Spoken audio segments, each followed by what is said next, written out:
demo game របស់ខ្ញុំឈ្មោះ Flappy Bara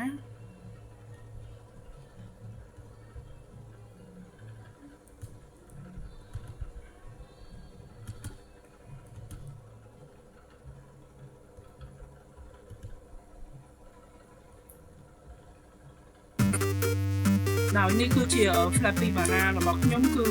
នៅពេលដែលយើងឆ្លងឈើនោះទៅយើងនឹងរត់ជា count ឡើងលេខឡើងទៅលើហើយយើងអាច count បានហើយនៅពេលយើងងាប់ទៅ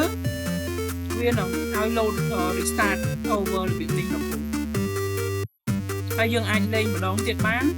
ដោយរាប់ចាប់ពី1ដល់2ឡើងរហូតដល់ទៅហើយនឹងឈើហ្នឹងយើងជា random វា random style រហូតដល់សូមអរគុណលោកគ្រូ